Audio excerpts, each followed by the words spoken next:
Hi, and welcome to the Intro to Fiction Writing series. Today's episode focuses on inspiration. Inspiration is someone or something that makes us want to create.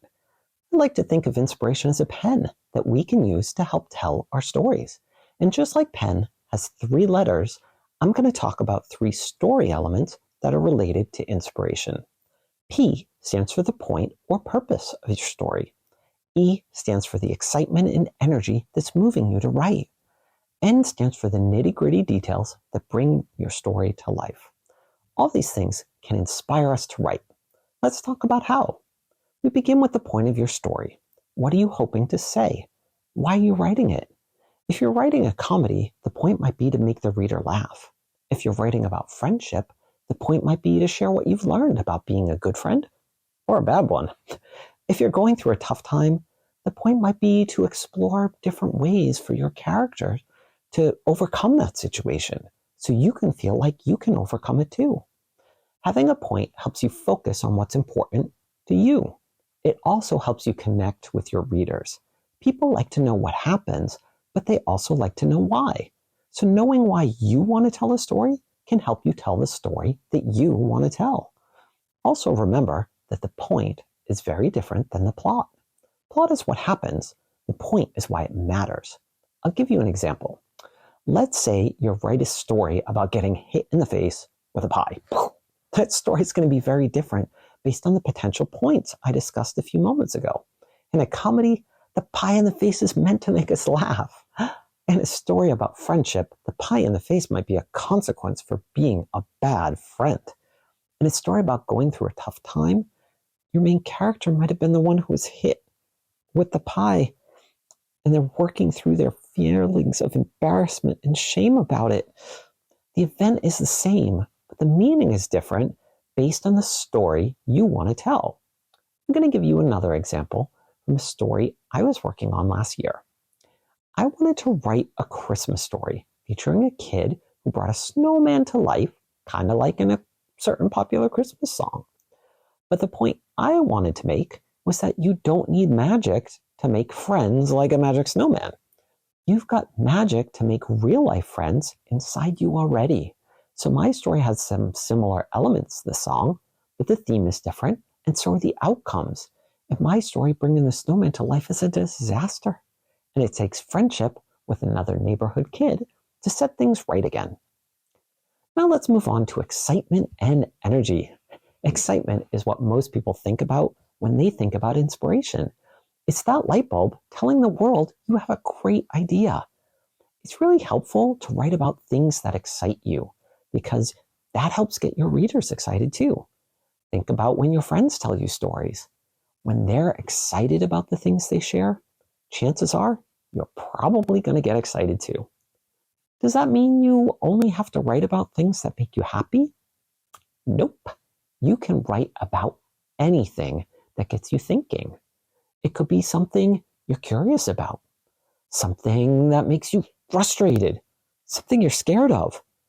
The important part is that you really want to write about it. In fact, one of the things I've discovered as I've read more fiction is many authors write about things they want to change in their lives or in the world. Fiction is a great way to explore ways to make things better or deal with things that we all struggle with. So, channel your excitement, your enthusiasm and energy, or your strong feelings in your work, and it will help you to keep writing, especially on those days when the words don't come as easily. Let me give you an example of what excited me about my Christmas story. I wanted to tell my own version of a classic kind of Christmas story, like the ones I'd heard as a kid, but that meant setting it in the past, maybe in the 1950s. That led me thinking about a great grandfather today telling his great grandkids the story of how he brought a snowman to life and them not knowing if it was true or not. So a bit of magic and mystery. Now, that might not sound exciting to you at all. You might be interested in outer space, horses, soccer, karate, video games, gymnastics, zombies, dessert. All of that is okay. We're all different. Figure out what's exciting to you and run with it. Now, the last thing I'm going to talk about are the nitty-gritty details. Those are the words that bring your story to life.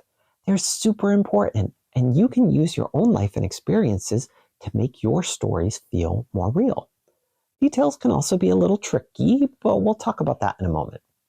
So let me give you a couple examples from my Christmas story. One of the things that my family always used to have at Christmas time was this French-Canadian meat pie called a tortilla. I absolutely love them. They taste and smell and totally feel like Christmas to me. So I have my main character's mom making one because my main character's background is French-Canadian, like mine is. I also have a scene where my main character is going down into a cellar to find the magic scarf hidden in a box, which he's going to use to bring the snowman to life. When I was a kid, I lived in a really old house with a creepy cellar. It wasn't a finished basement with carpets and painted walls and TV that you watch with the family. The walls were stone. The floor was dirt. It had a single light bulb on a pull chain that pulled down and made a clicking sound. I remember what it looked like and smelled like and how it made me feel, and I incorporated those details into my story to help show why the main character was dreading going down into a cellar. Details make all the difference in a story. They make the characters real. Let me give you an example. Let's say I wrote a sentence like, Miss Shirley looked up and told us to be quiet. If Miss Shirley was a third grade teacher and I told that to her class, they would probably guess that she's sitting at her desk. She looked up because the class was supposed to be quietly focused on their work, but someone was making noise when they shouldn't have been. But if someone who was not in Miss Shirley's class saw that sentence, they would have to guess at who Miss Shirley was because I didn't give any details. They might think Miss Shirley is a librarian, or mom with a baby sleeping on her lap, or someone who works in a movie theater. If I want my reader to know who Miss Shirley is and where she is, I have to put the important details in. Our life and our experience can help us to do that. Here's the tricky bit I spoke of. You want to be sure you're putting in details that matter to the story you're telling. You don't need to tell us everything about everything.